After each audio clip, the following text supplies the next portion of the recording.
Hey, welcome to Exchange. This is part three of Cathie Wood's Big Ideas series. Really diving kind of what her actual thematic traits are, how she views the world by 2025, 2030, etc. And what's going to happen for all investors in this kind of this innovation space we're in right now. And lastly, what I'll touch on is 3D printing. I think robotics is pretty well known. Obviously, robotics manufacturing going to keep increasing, but 3D printing is really at its early phase where we're not quite there. Even early adapters is not quite there.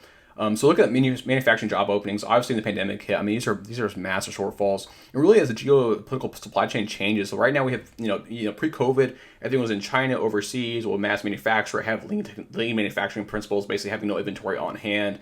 Obviously, when COVID hit, I mean, it was an absolute worst case scenario. It absolutely crushed overall. U.S. consumers, but by supply chain issues long term. Really, this idea happening right now, bringing some of those manufacturing facilities from China back to the U.S. or Europe, or wherever else it might be. Again, but those won't be all like, hey, we're bringing back jobs to the U.S. Hey, what's going to happen is we're bringing back U.S. manufacturing plants to the U.S., but they're being powered by robots because it's going to be a massive investment, but that's the long term most viable solution. Because I mean, better or worse, U.S. manufacturing labor is expensive, and you can ask Amazon, et cetera, anyone else out there. I mean, manufacturing labor is very, very expensive, and things will happen where, hey, robots make long-term sense, assuming they can do the job effectively and have the same quality control as a human, etc.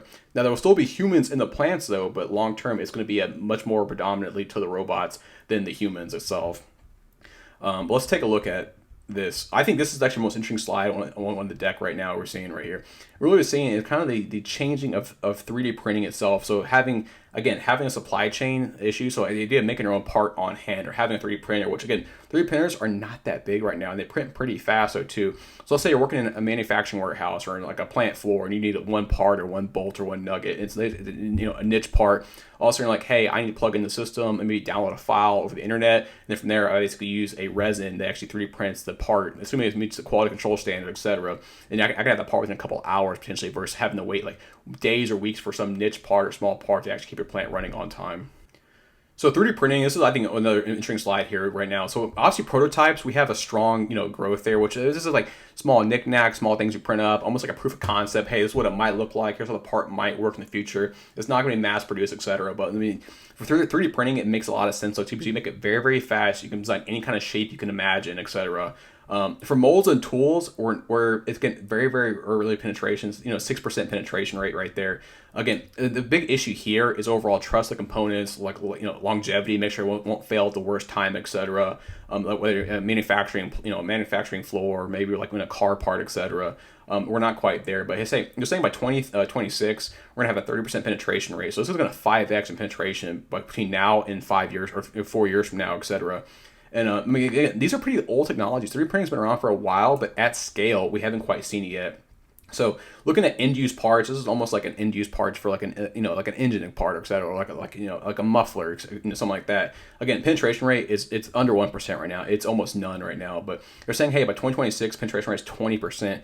I think that's very, very high. I think the trust factor, longevity factor, kind of the getting the right resins, the right molds, etc., make sure it actually can last. The heat, the weather, etc., in the real world environment is going to be much more challenging than they actually are imagining. But again, this is going to be a changing technology, and this is the idea of like supply chain issues, etc. What if you can really have the resin in place or have the actual like the molding in place, and all of a sudden you hit go, and all of a sudden, hey, I need a part from XYZ. Whereas pre 2026, you order from China, order from some overseas supplier. All of a sudden now you'd be like, hey boss, give me 4 hours, I'll print this out, and it'll be done, and by this afternoon we can install it this afternoon too. I mean, that's going to make productivity so much more efficient in the long term for U.S. manufacturing and domestic manufacturing, even micro manufacturing. Let's say in your home or office, let's say you need a certain part from Amazon.com. You're like, hey, I can just build that. I can download the file for 99 cents, etc. And then from there, print it at my home 3D printer, and from there, hey, boom, I'm ready to go.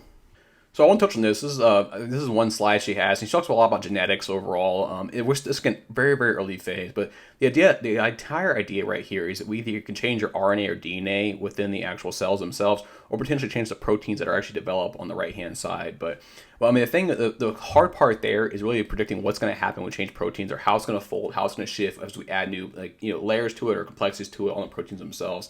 Again, I'm not a biologist though too, but that's where AI really plays a role though too. So what you have right here is almost like AI predicted changes, AI predicted folding. This really, as AI gets cheaper and cheaper and cheaper, this will actually get better and better and better, which we're not there. We're not anywhere near there to like gene splicing, gene editing. It's not quite going to happen just yet. But again, by 2030 though too, there could be a chance where we could actually, identify and actually change certain proteins or change certain RNA, DNA, basically ribbons to actually change what's going to happen with behind the scenes as you grow up or as you're old enough. Or let's say you're old and you're older, they identify a certain risk or higher risk cause or a genetic defect where they know, hey, there's a 95% chance you're going to have XYZ ailment in the future. We can change that with a small gene splicing, gene editing thing.